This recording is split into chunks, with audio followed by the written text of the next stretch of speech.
नमस्कार विद्यार्थी मित्रांनो, इयत्ता 7वीच्या सर्व विद्यार्थी मित्रांचं आपल्या युट्यूब चॅनलवर सहर्ष स्वागत आहे। तर मुलांनो, परिमिती व क्षेत्रफळ या प्रकरणातील सराव संच 47 आपण बघत आहोत। या सराव संच 47 मधले पहिले 2 प्रश्न आपल्याला या व्हिडिओमध्ये घ्यायचे आहेत बेटा। यामध्ये आपल्याला घनाचं प्रश्नफळ आणि इष्टिकाचितीचं प्रश्नफळ यावर आधारित हे दोन्ही उदाहरणं सोडवायचे आहेत। अतिशय सोपी बाब आहे। काय आहे याच्यामध्ये? घनाच्या प्रश्नफळाचं सूत्र आहे 6 गुणिले बाजूचा वर्ग। या सूत्रानुसार आपल्याला हा पहिला प्रश्न सोडवायचा आहे। आणि इष्टिकाचितीचं प्रश्नफळ याचं सूत्र आहे 2 गुणिले कंसामध्ये लांबी गुणिले रुंदी अधिक लांबी गुणिले उंची अधिक रुंदी गुणिले उंची। या सूत्रानुसार इष्टिकाचितीचं प्रश्नफळ आणि घनाचं प्रश्नफळ आपल्याला काढायचं आहे या दोन उदाहरणामध्ये। तर हे सर्व प्रश्न घेण्याच्या अगोदर तुम्हा सर्व विद्यार्थी मित्रांना विनंती आहे की आपण जर अजूनही या चॅनलवर नवीन असाल तर सर्व विद्यार्थी मित्रांनी आपल्या चॅनलला सबस्क्राइब करावं व बेलचं बटन क्लिक करावं, जेणेकरून मी पाठवलेल्या प्रत्येक व्हिडिओची नोटिफिकेशन तुम्हाला सर्वात अगोदर मिळेल व गणित या विषयाचा आपण चांगल्या प्रकारे अभ्यास करू शकाल। इयत्ता 5वी ते इयत्ता 10वीच्या गणिताचा प्रत्येक सराव संच व प्रत्येक सराव संचामधील प्रत्येक गणित आपल्या चॅनलवर आपल्या प्लेलिस्ट मध्ये आपण सोडवलेला आहे। म्हणून गणिताचा परिपूर्ण अभ्यास करण्यासाठी कोणत्याही प्रकरणाच्या कोणत्याही सराव संचाची कोणतीही अडचण असेल तरी त्याचं निवारण करण्यासाठी आजच आपलं चॅनल सबस्क्राइब करावं ही तुम्हा सर्व विद्यार्थी मित्रांना माझी विनंती आहे। तर मुलांनो, पहिला प्रश्न काय म्हणते? घनाच्या बाजू खालीलप्रमाणे असल्यास त्यांचे एकूण प्रष्ठफळ काढा। तर बेटा, अगोदर घन म्हणजे काय? घन म्हणजे अशी आकृती असते, तिला 6 पृष्ठभाग असतात। किती पृष्ठभाग असतात? 6।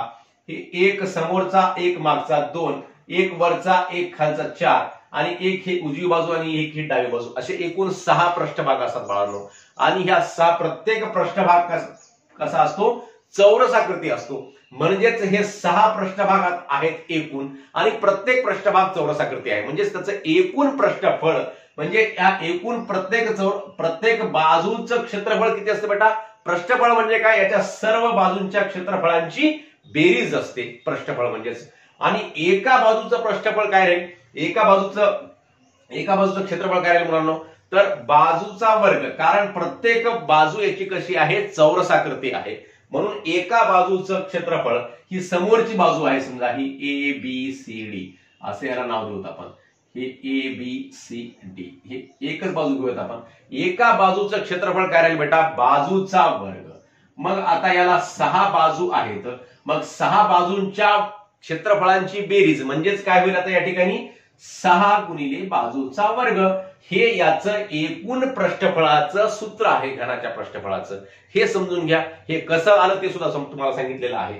एका बाजूचं क्षेत्रफळ आणि हा घन चौरस आकृती असल्यामुळे एका बाजूचं क्षेत्रफळाचं सूत्र बाजूचा वर्ग आणि मग 6 बाजूच्या क्षेत्रफळांची बेरीज म्हणजेच पृष्ठफळ असते, म्हणजेच त्याचं सूत्र झालं 6 गुणिले बाजूचा वर्ग।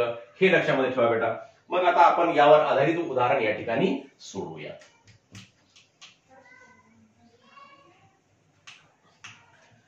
तर पहिला प्रश्न आहे, घनाच्या बाजू खालीलप्रमाणे असल्यास त्यांचे एकूण पृष्ठफळ काढा। पहिला आहे 3 सेंटीमीटर। सरळ सरळ सूत्र लिहून टाकायचं, घनाचे एकूण पृष्ठफळ, घनाचे एकूण पृष्ठफळ बरोबर आहे 6L वर्ग सुद्धा लिहू शकता। L म्हणजेच काय? याची लांबी, किंवा मग 6 गुणिले बाजूचा वर्ग असं सुद्धा लिहू शकता। मग 6 ला 6 बाजू किती आहे बेटा? 3 आहे, मग 3 चा वर्ग बरोबर आहे 6 ला 6 आणि 3 चा वर्ग होतो 9। म्हणून एकूण पृष्ठफळ किंवा घनाचं एकूण पृष्ठफळ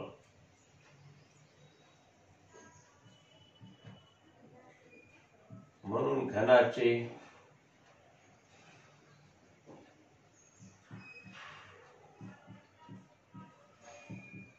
एकूण पृष्ठफळ बरोबर आहे 9 सक किती बेटा? 54 चौरस सेंटीमीटर। हे पूर्ण क्षेत्रफळांची बेरीज आहे। म्हणून हे क्षेत्रफळ कशामध्ये मोजतो आपण? चौरस सेंटीमीटर मध्ये किंवा सेंटीमीटर वर्ग मध्ये। मग याला सुद्धा चौरस सेंटीमीटर असं आपण लिहू शकतो। हे याचं एकक लिहितात बेटा। मग आता दुसरा आहे 5 सेंटीमीटर। मग हे सूत्र घनाचे एकूण पृष्ठफळ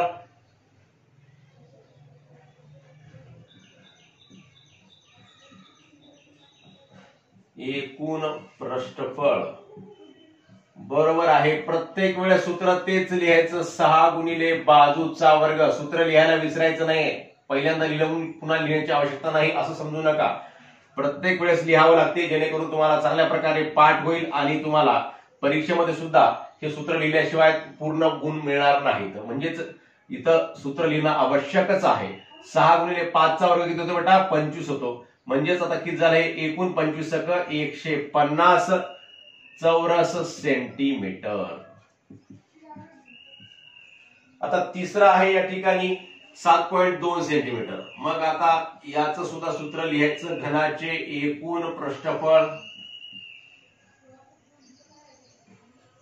काय आहे बेटा सूत्र? 6 गुणिले बाजूचा वर्ग. 6 गुणिले बाजूचा वर्ग बरोबर आहे 6 गुणिले 7.2 बाजू सांगितलेले आहे. मग 7.2 चा वर्ग म्हणजे 7.2 चा गुणाकार किती वेळेस बेटा? 2 वेळेस. 7.2 गुणिले 7.2. अशा प्रकारे गुणाकार जेव्हा असतो दशांश पूर्णांकाचा तेव्हा कसं करायचं असते? दशांश नाही असं समजून गुणाकार करायचा आणि आलेल्या उत्तरामध्ये इथलं एक स्थळ आणि इथलं एक स्थळ असे एकूण 2 स्थळांतर दशांश चिन्ह द्यायचं बेटा. मग इथं काय होते? 2 न 2 लागून 2 4 बेसाती 14.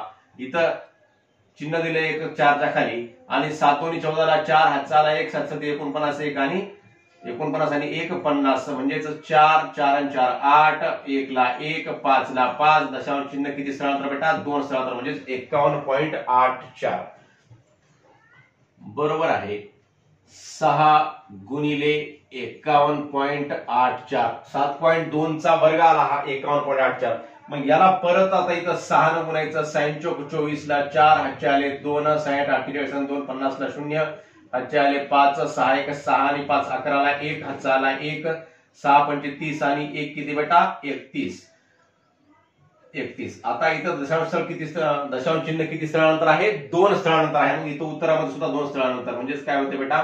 311.04. मग एकूण पृष्ठफळ बरोबर आहे 311.04. आता या ठिकाणी एकक मीटर आहे बेटा, हे लक्षामध्ये ठेवा. म्हणजेच याचं एकक काय येईल? मग चौरस मीटर येईल. चौरस मीटर. तर अशा प्रकारे हे एकक इथं जर मीटर असेल तर चौरस मीटर येते, इथं जर सेंटीमीटर असेल तर चौरस सेंटीमीटर येते. हे सुद्धा लक्षामध्ये ठेवा. पुढचं आहे 6.8 मीटर.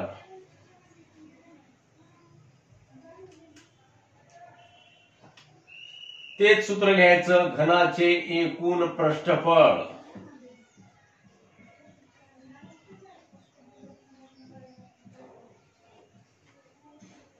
बरोबर आहे 6 गुणिले बाजूचा वर्ग बरोबर आहे 6 गुणिले 6.8 चा वर्ग.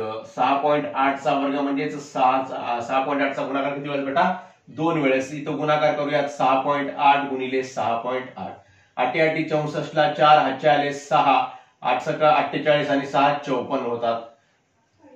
आणि नंतर 6 न गुणून घेऊया तर 6 8 48 ला 8 हातचे आले 4 आणि 6 7 36 आणि 4 किती बेटा? 40. याची बेरीज 4 8 आणि 4 12 ला 2 हातचा आला 1 5 आणि 1 6 6 0 6 आणि 4. दशांश स्थळ किती स्थळांतर?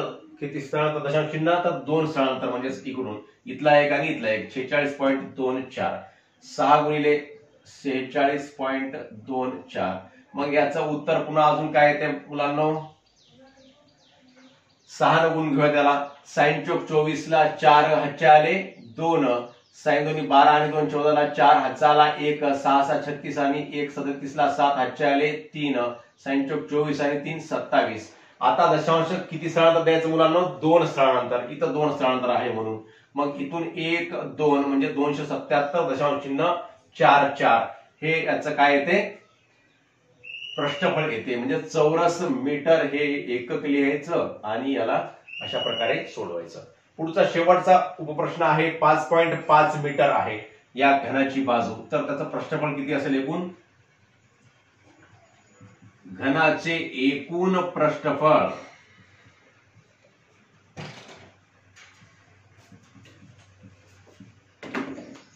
बरोबर आहे 6 गुणिले बाजूचा वर्ग बरोबर आहे 6 गुणिले बाजू किती आहे मुलांनो? 5.5 आहे. 5.5 चा वर्ग बरोबर आहे 6 गुणिले 5.5 चा किती वर्ग होतो बेटा?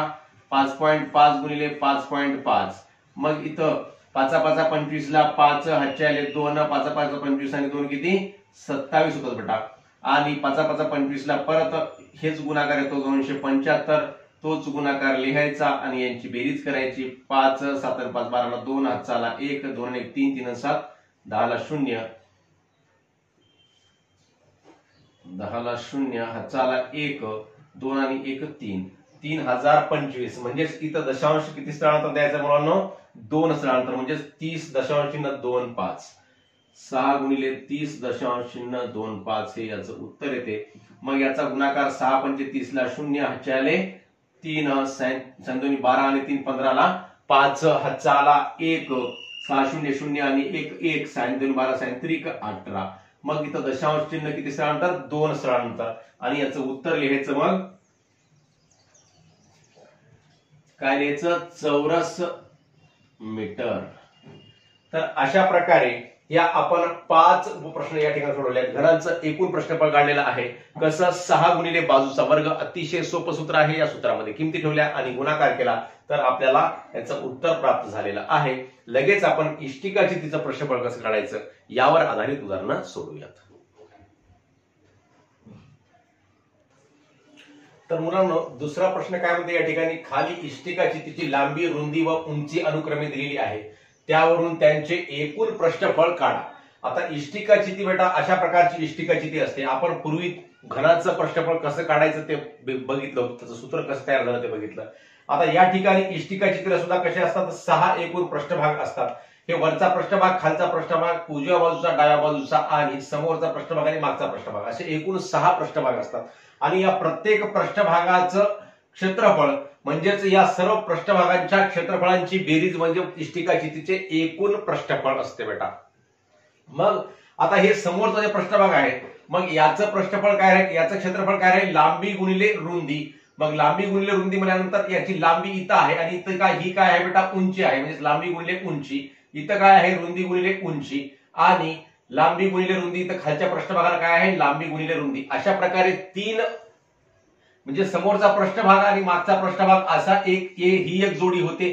वरचा पृष्ठभाग आणि खालचा पृष्ठभाग ही दुसरी जोडी होते. आणि इकडचा उजव्या बाजूचा पृष्ठभाग आणि डाव्या बाजूचा पृष्ठभाग ही तिसरी जोडी होते. म्हणजेच समोरच्याचं मागच्याचं क्षेत्रफळ सारखं असते, वरच्या बाजूचा आणि खालच्या बाजूचं क्षेत्रफळ कसं असते, समान असते. आणि या उजव्या बाजूचं आणि डाव्या बाजूचं सुद्धा क्षेत्रफळ कसं असते, समान असते. मग इथं 2 गुणिले 2 लांबी गुणिले रुंदी म्हणजेच लांबी गुणिले रुंदीचे 2 क्षेत्रफळ, रुंदी गुणिले उंचीचे 2 क्षेत्रफळ आणि लांबी गुणिले उंचीचे 2 क्षेत्रफळ अशा एकूण 6 क्षेत्रफळांची बेरीज इथे या ठिकाणी होते बेटा. म्हणजेच हे सूत्र काय तयार झाले या ठिकाणी, तर इथं 12 सेमी, 10 सेमी आणि 5 सेमी लांबी, रुंदी आणि उंची सांगितली. लांबी म्हणजेच एल असते बेटा. एल बरोबर आहे 12 सेमी आहे समजा. आणि रुंदी म्हणजेच ब्रेड असते, बी वापरतात त्यासाठी शब्द. बी म्हणजेच किती आहे, 10 सेमी आहे. आणि उंची किती आहे बेटा, 5 सेमी. म्हणजेच याच्यासाठी शब्द वापरतात एच. मग आता एच बरोबर आहे 5 सेमी. मग आता या ठिकाणी म्हणून इष्टिका चित्तीचे एकूण पृष्ठफळ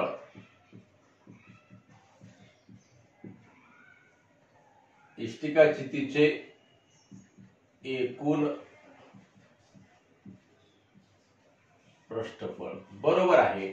सूत्र बेटा लक्षात ठेवा, 2 कंसामध्ये लांबी गुणिले रुंदी अधिक रुंदी गुणिले उंची अधिक लांबी गुणिले उंची.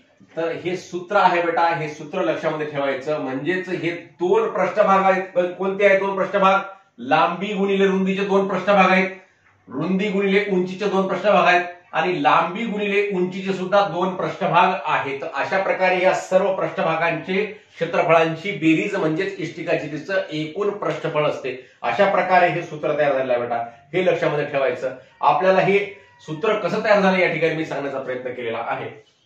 तर या आधारे हे सूत्र मात्र प्रत्येकाने विसरायचं नाही, लक्षामध्ये ठेवायचं. आणि यामध्ये किमती ठेवल्या की आपल्याला या सर्व उदाहरणांची उत्तरं काढता येतात. मग आता इथं काय सांगितलं मुलांनो, लांबी सांगितलेली आहे 12 सांगितलेली आहे. मग 12 गुणिले रुंदी किती आहे बेटा, 10 आहे. अधिक 10 गुणिले किती आहे, उंची 5 आहे. अधिक मग लांबी किती आहे बेटा, लांबी आहे 12 गुणिले एच किती आहे, एच 5 आहे. मग आता काय होते मुलांनो, 2 ला 2, 12 गुणिले 10 120 अधिक 10 गुणिले 5 50 अधिक 12 गुणिले 5 60. मग आता किती होते, 2 कंसामध्ये 120 आणि 50 170 170 आणि 60 170 आणि 60 किती होतात, 230 होतात. 0 0 0 5 6 11 2 13 3 हाताला 1 1 1 2 230 म्हणजे 2 गुणिले 230 म्हणजे किती होते बेटा. म्हणून इष्टिका चित्तीचे एकूण पृष्ठफळ, इष्टिका चित्तीचे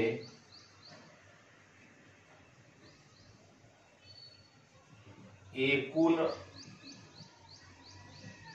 पृष्ठफळ बरोबर आहे 2 गुणिले 230 म्हणजे किती होते बेटा, 2 0 0 आणि बेत्रिक 6 आणि बेदोनी 4 460 चौरस सेंटीमीटर मध्ये आहे म्हणून चौरस सेंटीमीटर. तर अशा प्रकारे हे एकूण क्षेत्रफळ, एकूण पृष्ठफळ काढायचं असते. सर्व क्षेत्रफळांच्या, सर्व बाजूंच्या क्षेत्रफळांची बेरीज म्हणजेच काय असते, एकूण पृष्ठफळ असते. आता या ठिकाणी फक्त इथं उदाहरणामध्ये आपण काय करायच्या, किमती लिहायच्या, एल बी आणि एच ची किंमत लिहायची आणि आपण त्या आधारे हे सूत्र तयार करून, सूत्र लिहून सूत्रामध्ये किमती ठेवल्या की आपल्याला उत्तर प्राप्त होते. आता इथे किती सांगितले बेटा, एल सांगितलं 5 सेमी, रुंदी सांगितली, रुंदी म्हणजेच बी सांगितलं 3.5 सेमी आणि उंची सांगितली एच बरोबर आहे 1.4 सेमी.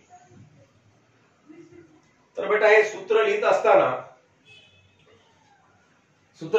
परत हे सूत्र लिहायचं, इष्टिका चित्तीचे एकूण पृष्ठफळ म्हणून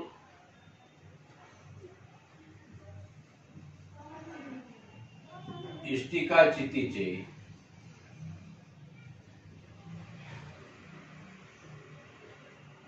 एकूण पृष्ठफळ बरोबर आहे काय, तेच सूत्र परत 2 कंसामध्ये लांबी गुणिले रुंदी अधिक रुंदी गुणिले उंची, रुंदी गुणिले उंची अधिक लांबी गुणिले लेंथ इंटू हाईट.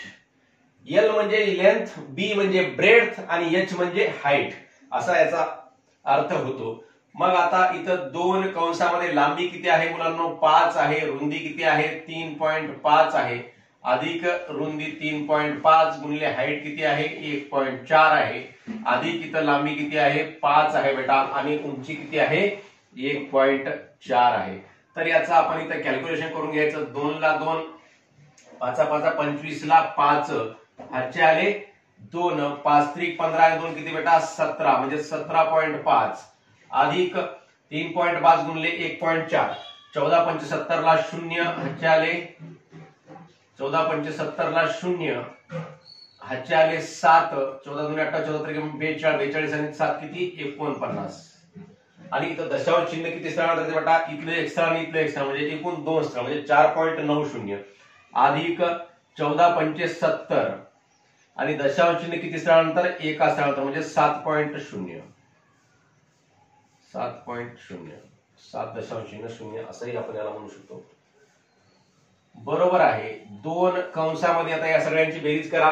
दशांश स्थळी काय आहे 5 आहे, इथं 9 आहे आणि इथं 0 आहे म्हणजेच 9 आणि 5 किती 14 होतात. 14 ला 4 हाताला 1 7 आणि 1 8 8 आणि 4 12 12 आणि 7 19 19 ला 9 हाताला 1 1 आणि 1 2 म्हणजेच 29.4. इकडं हे इथला 0 शतांश स्थानी आहे बेटा, इकडे शतांश स्थानाचा 0 इकडे लिहायची गरज नाही. मग आता 2 ने या 29.4 ला गुणून घ्यायचं. म्हणून इष्टिका चित्तीचे एकूण पृष्ठफळ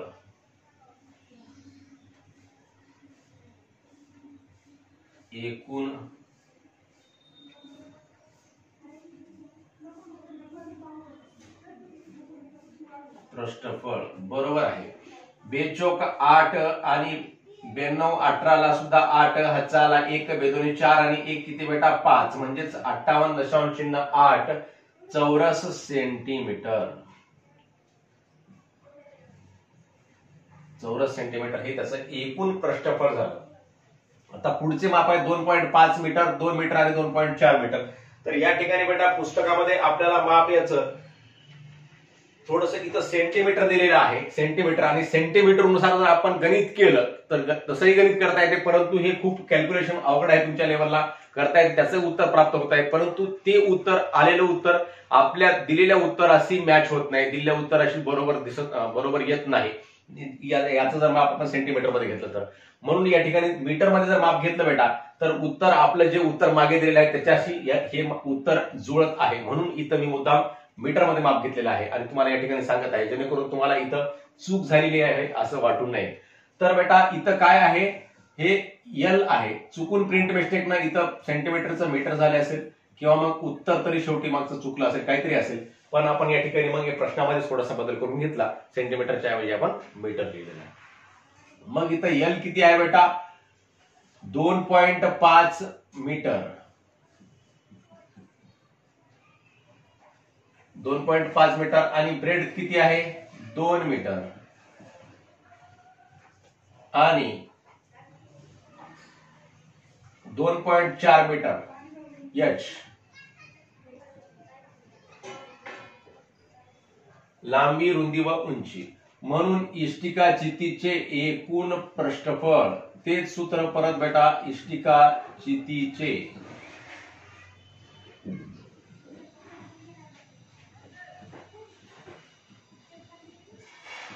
एकूण पृष्ठफळ बरोबर आहे.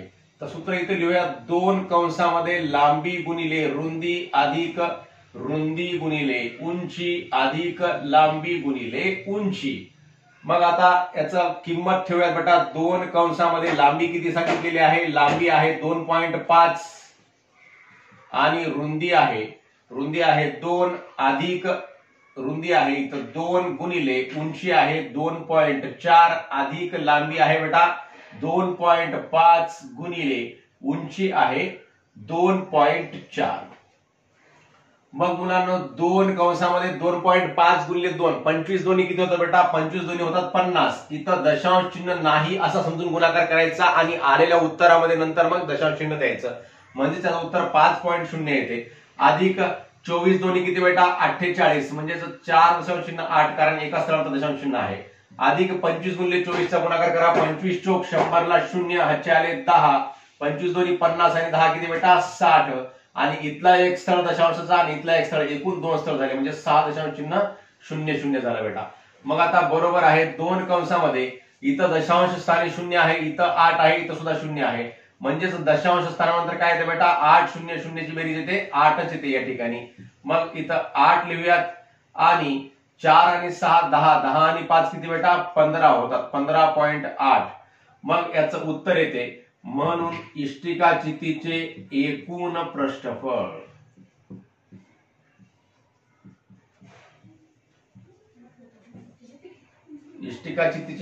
पृष्ठफळ बरोबर आहे 8 दोन्ही 16 ला 6, हातचा आला 1, 5 दोन्ही 10 आणि 1 किती बेटा 11 ला 1, हातचा आला 1, बे दोन्ही बे 1 बे आणि 1 3, म्हणजे 31.6 चौरस. आता इथं मीटर मध्ये माप आहे म्हणून याला चौरस मीटर लिहावं लागते मुलांनो. आता शेवटची संख्या सांगितलेली आहे 8 मीटर, 5 मीटर आणि 3.5 मीटर. मग इथं सुद्धा लांबी किती घ्यायची बेटा, लांबी 8 मीटर घ्यायची, रुंदी किती घ्यायची 5 मीटर घ्यायची, आणि उंची किती घ्यायची एच किती घ्यायचं बेटा 3.5 मीटर. मग आता सूत्र तेच, इष्टिका चितीचे एकूण पृष्ठफळ, इष्टिका चितीचे एकूण पृष्ठफळ बरोबर आहे 2 कंसामध्ये length into breadth plus breadth into height plus length into height, म्हणजेच लांबी गुणिले रुंदी अधिक रुंदी गुणिले उंची अधिक लांबी गुणिले उंची. तर 2 कंसामध्ये लांबी आहे 8 मीटर गुणिले रुंदी आहे 5 मीटर अधिक रुंदी आहे 5 मीटर गुणिले उंची आहे 3.5 मीटर अधिक लांबी आहे 8 मीटर आणि उंची आहे 3.5 मीटर. बरोबर आहे 2 कंसामध्ये 8 पंचे 40 अधिक पाचा 25 ला 5 हातच्या 2 5 त्रिक 15 आणि 2 किती बेटा 17 होतात 17.5 अधिक 8/40 ला 0 हातच्या 4 8 त्रिक 24 आणि 4 किती बेटा 28 म्हणजेच 28.0 बरोबर आहे. 2 कंसामध्ये आता दशांश स्थळी इथं 5 आहे इथं 0 आहे म्हणजेच आपण दशांश स्थळी 5 घेऊ शकतो कारण 5 आणि 0 ची बेरीज 5. मग 0 7 0 7 7 7 आणि 8 15 ला 5 हातचाला 1 4 आणि 1 5 5 आणि 1 6 6 आणि 2 किती बेटा 8 85.5 म्हणून इष्टिका चितीचे